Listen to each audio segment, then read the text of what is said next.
श्री हरि ओम। लाल देह लालील से अरुधर लाल लंगूर, वज्र देह दानो दलन, जय जय जय कपिशोर। सियावर रामचंद्र की जय। श्री गणेशाम्बिकाभ्याम नमः। श्री श्याम सदाशिवाय नमः। परम गुरुभ्यो नमः। आज 7 मई दिन मंगलवार है। बैसाख बदी चतुर्दशी तिथि दिन में 10:40 तक है। आश्विनी नक्षत्र दिन में 3 बजे तक है।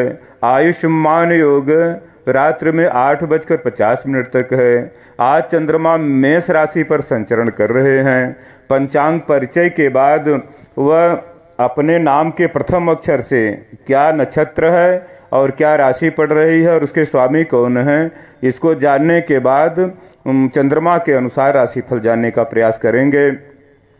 भारतीय गणितानुसार प्रधान रूप से 5 प्रकार की गणना होती है।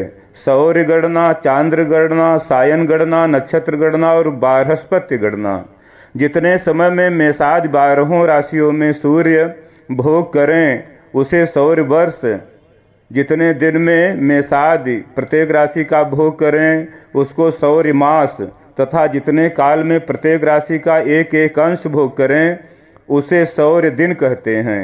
जिस दिन में चंद्रमा सूर्य एक राशि में हो वह अमावस्या तिथि कहलाती है। एक अमावस्या से दूसरी अमावस्या तक के समय को चांद्रमास कहते हैं। एक इसका 30वां भाग चांद्र दिन या एक तिथिमान कहलाता है। एक सूर्योदय से दूसरे सूर्योदय के बीच को सायन दिन कहते हैं। नक्षत्र का अर्थ है नक्षत्र संबंधी। यह समय नक्षत्री 60 घड़ी के तुल्य है। एक वर्ष 365 दिन, 15 घटी 30 पल व 22.5 विपल का होता है। तिथि, नक्षत्रवार, योग और करण नामक 5 मुख्य विषयों का निश्चय जिससे किया जाता है उसे पंचांग या पंजिका कहते हैं। सूर्योदय सब स्थानों में एक समय नहीं होता। पूरब के स्थानों में पहले और पश्चिम के स्थानों में सूर्योदय पीछे होता है। इसलिए भिन्न भिन्न स्थानों में भेद होना स्वाभाविक है। पर भिन्न भिन्न देश में लौकिक कार्यों में भारी भ्रम होना स्वाभाविक है। इसलिए यह नियम बना दिया गया है कि सब स्थान में बार की प्रवृत्ति उस दिन से मानी जाए जिस समय उज्जैन में प्रातःकाल 6 बजता है। दिनमान व रात्रिमान किसको कहते हैं इसको जान लेते हैं। सूर्योदय से सूर्यास्त तक के समय को दिनमान और सूर्यास्त से सूर्योदय तक के समय को रात्रिमान कहते हैं। सूर्य की गति और दक्षिण के स्थानों के भेद के कारण इनके मानों में भिन्नता रहती है। जब सायन सूर्य मेष पर जाता है तब सब जगह रात्रि और दिन बराबर होते हैं। जब सायन सूर्य कर्क पर जाते हैं तो उत्तर अक्षांश में दिन सबसे बड़ा और रात्रि सबसे छोटी होती है। जब सायन सूर्य तुला पर आ जाते हैं तब रात सबसे बड़ी और दिन सबसे छोटा होता है, किंतु दक्षिण अक्षांश में इसका विपरीत होता है। इस पंचांग में दिनमान, सूर्यास्त, सूर्योदय आदि सब सूर्य घड़ी के अनुसार दिए गए हैं। शुद्ध इष्टकाल के लिए रेलवे घड़ी और सूर्य घड़ी का अंतर संस्कार आवश्यक है। प्रत्येक पक्ष में रेलवे घड़ी का दैनिक अंतर दिया गया है पंचांग में।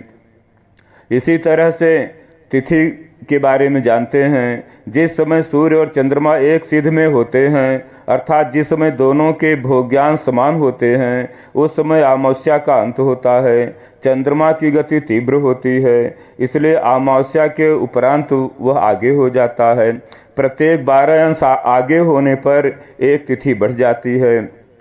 जब चंद्रमा सूर्य के 12 × 15 अर्थात 180 अंश आगे हो जाता है तब 15वीं तिथि पूर्णिमा का अंत होता है। 16वीं तिथि अथवा कृष्ण पक्ष की प्रतिपदा लगती है। जब फिर अमावस्या होती है तब 30 तिथियां बीत चुकी हुई होती हैं। इसलिए अमावस्या की जगह 30 का अंक लिखा जाता है। तिथि, क्षय और वृद्धि के बारे में जानते हैं। सूर्य चंद्रमा की गतियां सदा समान नहीं रहती। कभी सूर्य मंद या तीव्र होता है, उसी तरह चंद्रमा भी कभी अधिक गति से कभी मंद गति से चलता है। इसी कारण तिथियों का भी मान सदा समान नहीं होता। तिथि का मान अधिक से अधिक 65 घटी के लगभग और कम से कम 54 घटी के लगभग होता है। परंतु एक सूर्योदय से दूसरे सूर्योदय तक का समय सदैव कल्पित 60 घटी की ही होती है। इसलिए एक दिन में किसी समय तिथि बदल जाती है। कभी कभी 2 तिथियां एक ही दिन में पूरी होती हैं। उस बार के समाप्त होने के पहले तीसरी तिथि लग जाती है। ऐसी दशा में उस दिन को सूर्योदय काल में जो तिथि विद्यमान रहती है वही मानी जाती है। अगले बार तीसरी तिथि होती है। दूसरी का मान पंचांग में पहली तिथि के नीचे दिया रहता है, परंतु लौकिक व्यवहार में नहीं मानी जाती है। ऐसी तिथि को क्षय तिथि या अधम तिथि कहते हैं। प्रायः कभी कभी एक ही तिथि 2 सूर्योदय काल में विद्यमान रहती है। ऐसी दशा में वह तिथि 2 दिन मानी जाती है। इसी को तिथि वृद्धि भी कहते हैं। इन सब कारणों से कभी 16 दिन, कभी 15 दिन और कभी 14 दिन का पक्ष होता है। कई वर्षों के बाद 13 दिन का भी पक्ष होता है, जो जगत के लिए अनिष्टकर होता है। शुक्ल पक्ष में इसका प्रभाव विशेष रूप से पाया गया है। अब करण के बारे में जानते हैं। आधी तिथि जितने समय में बीतती है उसको करण कहते हैं, अर्थात एक दिन में 2 करण बीत जाती है। यह कुल 11 हैं। इनके नाम इस प्रकार हैं: बव करण, बालव करण, कौलव करण, तैतिल करण, गर करण, बड़िज करण, बिष्टि करण, शकुन करण, चतुष्पद करण, नाग करण और कृस्तुघ्न करण। अब नक्षत्रों के बारे में जानते हैं। तारों के बीच पश्चिम से पूरब की ओर खिसकता हुआ जिस मार्ग से सूर्य साल भर में चक्कर लगाता हुआ दिख पड़ता है उसको क्रांति वृत्त कहते हैं। इसके आसपास चंद्रमा भी अपना चक्कर लगाता रहता है, जो मध्यम मान से 29 दिन, 19 घटी, 18 पल और 12 विपल में पूरा होता है। इस मार्ग के 27वें भाग को नक्षत्र कहते हैं। इसका मान 13 अंश 20 कला का होता है। अब अयन के बारे में जानते हैं। यदि आकाश गोल के 2 भाग इस प्रकार किए जाएं कि एक भाग के मध्य में आकाश का उत्तरी ध्रुव हो और दूसरे भाग के मध्य में दक्षिणी ध्रुव हो, तो पहले को उत्तर गोल और दूसरे को दक्षिण गोल कहते हैं। सायन, मेष, वृष, मिथुन, कर्क, सिंह, कन्या ये 6 राशियां उत्तर गोल में पड़ती हैं और सायन, तुला, वृश्चिक, धनु, मकर, मीन ये 6 राशियां दक्षिण गोल में पड़ते हैं। एक वर्ष में 2 अयन होते हैं, उत्तरायण और दक्षिणायन। सायन मकर संक्रांति से उत्तरायण आरंभ होता है और सायन मिथुन की समाप्ति तक रहता है। सायन कर्क संक्रांति से लेकर सायन धनु के अंत तक दक्षिणायन सूर्य कहलाता है। उत्तरायण में दिन क्रम से बढ़ता है और दक्षिणायन में रात्रि क्रम से बढ़ती रहती है। अहरगण के बारे में जानते हैं। किसी निश्चित काल से किसी अंत काल तक जितने अहोरात्र होते हैं उस संख्या को अहरगण कहते हैं। साधारण कलयुग के आदि से अहरगण की संख्या गिनी जाती है। सूर्य सिद्धांत में सृष्टि आदि से अहरगण गणना विधि है। ग्रह लाघव की गणित शक 1442 से चलती है। इसके अहरगण के रूप की 11 वर्ष के पश्चात पुनरावृत्ति होती है। तदनुसार संवत 2032 चैत्र शुक्ल प्रतिपदा को अहरगण 1808 हो चुका है। अब योग के बारे में जानते हैं। अश्विनी नक्षत्र के आदि बिंदु से सूर्य और चंद्रमा जितने अंशों की दूरी हो सूर्य और चंद्रमा में, उसको एक जगह लिखकर जोड़ लें और फिर 40/30 से भाग देने से लब्धि बीत गई है ऐसा जानना चाहिए और आगे आने वाला वर्तमान योग होता है। कुल 27 योग होते हैं। विषकुंभ, प्रीति, आयुष्मान, सौभाग्य, शोभन, अतिगंड, सुकर्मा, धृति, शूल, गंड, वृद्धि, ध्रुव, व्याघात, हर्षण, वज्र, सिद्धि, व्यतिपात, बरियान, परिघ, शिव, सिद्ध, साध्य, शुभ, शुक्ल, ब्रह्म, ऐन्द्र, वैधृति ये 27 योग होते हैं। योग के भोग्य काल समान नहीं होते और तिथि नक्षत्रों की तरह इनमें भी क्षय या वृद्धि होती रहती है और योगों का जैसा नाम है, जिस दिन जो योग है उसी के अनुसार उनका फल होता है। नाम में ही अर्थ छिपा रहता है और उसी के अनुसार से उस दिन के राशि फल को, भाग्य फल को जानना चाहिए। अब राशि के अपने नाम के प्रथम अक्षर से राशियों के बारे में जानते हैं। जिसका समय, जन्म समय नहीं मालूम है या राशि नाम नहीं मालूम है, उसको नाम के, अपने नाम के प्रथम अक्षर से राशि के बारे में जानना चाहिए, उसके बारे, स्वामी के बारे में जानना चाहिए। क्योंकि राशि नाम भाग्य के क्षेत्र में काम करता, प्रभावित होता है और कर्म क्षेत्र में बुलाने का के नाम से राशियां व नक्षत्र सब प्रभावित होते हैं। अब इस तरह से सभी नाम के पहले अक्षर से क्या राशियां बनती हैं, क्या नक्षत्र, उसको जाने।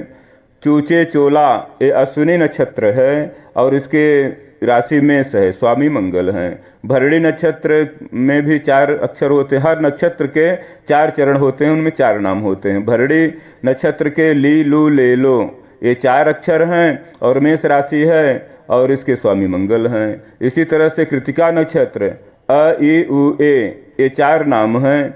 जो पहला अक्षर है अ, ये मेष राशि में है, स्वामी मंगल हैं। और ई उ ए ये 3 अक्षर वृषभ राशि में पड़ते हैं, इनके स्वामी शुक्र हैं। रोहिणी नक्षत्र के 4 नाम हैं, वो वा वी भू ये 4 नाम वृषभ राशि में हैं, रोहिणी नक्षत्र है, स्वामी शुक्र हैं वृषभ राशि के। मृगशिरा नक्षत्र के 4 नाम वे वो काकी ये जो 2 अक्षर हैं वे वो ये वृषभ राशि में पड़ते हैं, स्वामी शुक्र हैं।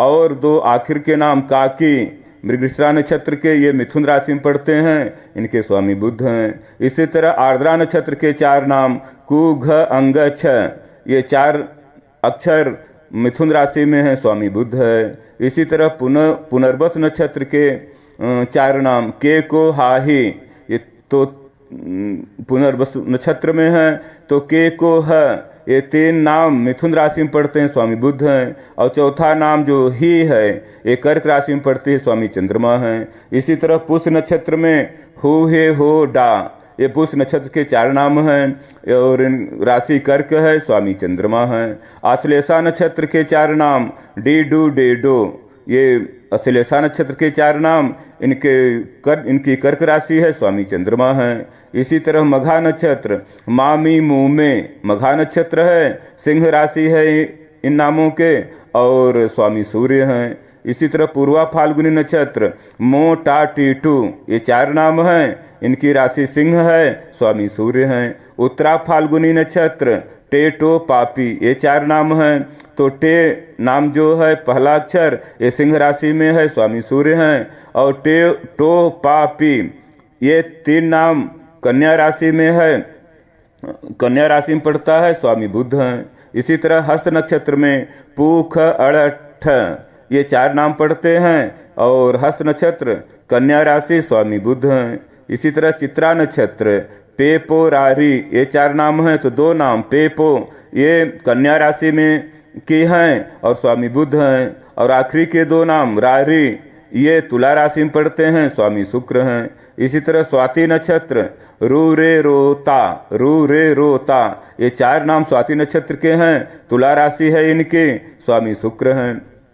विशाखा नक्षत्र ती तू ते तो ये 4 नाम, तो 3 नाम ती तू ते तुला राशि में है, स्वामी शुक्र है। और चौथा तो नाम ये वृश्चिक राशि में पड़ती है, स्वामी मंगल हैं। इसी तरह अनुराधा नक्षत्र के 4 नाम नानी नूने ये अनुराधा नक्षत्र के 4 नाम हैं, इनकी वृश्चिक राशि है, स्वामी मंगल हैं। इसी तरह ज्येष्ठा नक्षत्र नो या यू ये 4 नाम हैं, वृश्चिक राशि है इनके, स्वामी मंगल हैं। इसी तरह मूल नक्षत्र के 4 नाम ये यो भाभी ये 4 नाम हैं, इनकी धनु राशि है, स्वामी गुरु बृहस्पति भगवान हैं। इसी तरह पूर्वाषाढ़ नक्षत्र में 4 नाम भू ध फ ढ ये 4 नाम पूर्वाषाढ़ के हैं, धनु राशि है, स्वामी गुरु हैं।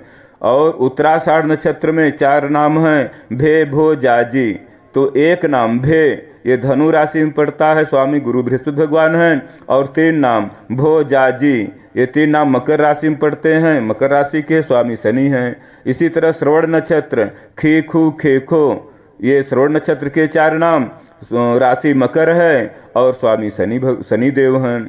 इसी तरह धनिष्ठा नक्षत्र के 4 नाम गा गी गू गे। धनिष्ठा नक्षत्र के तो दो नाम गा गी ये मकर राशि में पड़ती स्वामी शनि हैं, और गु गे ये कुंभ राशि में पड़ती है, इसके भी स्वामी शनि हैं। इसी तरह सतभिषा नक्षत्र के 4 नाम गो सा सी सु ये 4 नाम सतभिषा नक्षत्र के कुंभ राशि है, स्वामी शनि हैं। इसी तरह पूर्वा भाद्रपद के 4 नाम से सो दादी तो पूर्वा भाद्र नक्षत्र के हैं तो 3 नाम से सो 3 अक्षर से सो दा ये 3 अक्षर जो हैं ये कुंभ राशि में है, स्वामी शनि हैं। और चौथा अक्षर दी ये मीन राशि में पड़ती है, इसके स्वामी गुरु बृहस्पति भगवान हैं। और उत्तरा फाल्गुनी नक्षत्र के 4 नाम के अक्षर दू थ झ तो ये 4 अक्षर उत्तरा भाद्रपद के हैं, राशि मीन है, स्वामी गुरु बृहस्पति भगवान हैं। इसी तरह रेवती नक्षत्र के 4 अक्षर दे दो चाची दे दो च या चा और ची ये 4 अक्षर रेवती नक्षत्र के हैं, राशि मीन है और स्वामी गुरु बृहस्पति भगवान हैं। इस तरह से अपने नाम के प्रथम अक्षर से अपने नक्षत्र को और अपनी राशियों को उनके स्वामी को जान करके राशिफल देख सकते हैं। ये नाम के प्रथम अक्षर जो राशि बनती है वो कर्म क्षेत्र में बहुत प्रभावित करती है। इसी तरह से आज चंद्रमा मेष राशि में संचरण कर रहे हैं और सभी 12 राशियों को चंद्रमा के दृष्टि से क्या फल है इसको जानते हैं। चंद्रमा मेष राशि में इस समय हैं तो तन भाव को और सप्तम पत्नी भाव को सुखमय बना रहे हैं। चंद्रमा वृषभ राशि वालों के लिए व्यय भाव में हैं, व्यय भाव को और छठे स्वास्थ्य भाव पर दृष्टि है तो व्यय भाव को और स्वास्थ्य भाव को सुखमय बना रहे हैं। मिथुन राशि वालों के लिए चंद्रमा लाभ घर में हैं तो लाभ घर को सुखमय बना रहे हैं और संतान के घर को पंचम दृष्टि संतान के घर को और शिक्षा के घर को सुखमय बना रहे हैं। कर्क राशि वालों के लिए चंद्रमा मकर 10वें हैं, पिता के घर में आजीविका के क्षेत्र को सुखमय बना रहे हैं और चौथे माता के घर को और भौतिक सुखों के घर को सुखमय बना रहे हैं। इसी तरह सिंह राशि वालों के लिए चंद्रमा भाग्य भाव में है तो और उत्साह घर में दृष्टि है तो भाग्य भाव को सुखमय बना रहे हैं और उत्साह के घर को पराक्रम के घर को भ्राता के घर को सुखमय बना रहे हैं। कन्या राशि वालों के लिए चंद्रमा आयु के घर में बैठे हुए हैं तो आयु के घर को सुखमय बना रहे हैं और धन भाव पर दृष्टि है तो धन परिवार को सुखमय बना रहे हैं। इसी तरह तुला राशि वालों के लिए चंद्रमा इस समय सप्तम पत्नी के घर में बैठे हुए हैं और तन भाव पर दृष्टि डाले हुए हैं तो पत्नी घर को और तन भाव को सुखमय बना रहे हैं। इसी तरह वृश्चिक राशि वालों के लिए चंद्रमा स्वास्थ्य घर में बैठे हुए हैं और व्यय भाव में दृष्टि डाले हुए हैं तो स्वास्थ्य ऋण रोग से रक्षा कर रहे हैं, स्वास्थ्य घर को सुखमय बना रहे हैं और व्यय भाव को सुखमय बना रहे हैं। और धनु राशि वालों के लिए इसी तरह से चंद्रमा पंचम शिक्षा व संतान के घर में हैं तो शिक्षा संतान के घर को सुखमय बना रहे हैं और लाभ के घर को सुखमय बना रहे हैं। इसी तरह से मकर राशि वालों के लिए चंद्रमा चौथे माता के घर में हैं जो सुख का घर होता है, इस घर को सुखमय बना रहे हैं और दसम पिता के घर को आजीविका के क्षेत्र को सुखमय बना रहे हैं। इसी तरह से कुंभ राशि वालों के लिए चंद्रमा स्वास्थ्य के घर में है, पराक्रम के घर में, भ्राता के घर में, इसको सुखमय बना रहे हैं और भाग्य भाव में दृष्टि है तो भाग्य भाव में वृद्धि करें, भाग्य भाव को सुखमय बना रहे हैं। इसी तरह से मीन राशि वालों के लिए चंद्रमा दूसरे धन भाव में है तो धन भाव को सुखमय बना रहे हैं और अष्टम आयु के घर में दृष्टि हुई है तो आयु घर को सुखमय बना रहे हैं। चंद्रमा जहाँ बैठते हैं या जहाँ दृष्टि पड़ती है तो चंद्रमा की दृष्टि में अमृत रहता है। अंश की बात है, कमजोर हैं या ज्यादा अंश के वृद्ध हो गए या बाल्यावस्था में तेज होते हैं तो इसी के अनुसार से चंद्रमा अमृत बरसाते हैं, सब घर को सुखमय करते हैं। हाँ, अपने राशि के अनुसार से जैसे छठे 8वें 12वें चंद्रमा कमजोर होते हैं तो उसमें कम फल हो जाता है और बाकी जगह अच्छा फल देते हैं। ऐसा जान करके चंद्र राशि से आज के दिन को अपना सुखमय बनाएं और प्रभु सबकी मंगल कामना पूर्ण करें। इसी शुभ प्रार्थना के साथ हरिओम तत्सत। श्री हरिओम तत्सत। यहाँ सभी राशियों के स्वामी के बारे में बताया गया। भाग्य फल पर जीवन में राशि के स्वामी का विशेष प्रभाव रहता है तो उनको कैसे शांत करें, कैसे बलि बनाएं, इसको जान लेते हैं। जिसके स्वामी सूर्य नारायण भगवान हैं वे आत्मबल से कार्य करें। आत्मबल को प्रधानता दें। और मंत्र है ओम घृणिः सूर्याय नमः, ओम घृणिः सूर्याय नमः। ऐसा जब करेंगे 108 बार तो लाभ होगा। इसी तरह से जिसके राशि के स्वामी चंद्रदेव हैं, तो चंद्रदेव मन को प्रभावित करते हैं, मन के वेग को बढ़ाते हैं, कार्य की सफलता देते हैं। तो मन को प्रसन्न रखें, शुद्ध रखें। मन को विह्वल जितना करेंगे उतना जीवन क्षेत्र में लाभ मिलेगा।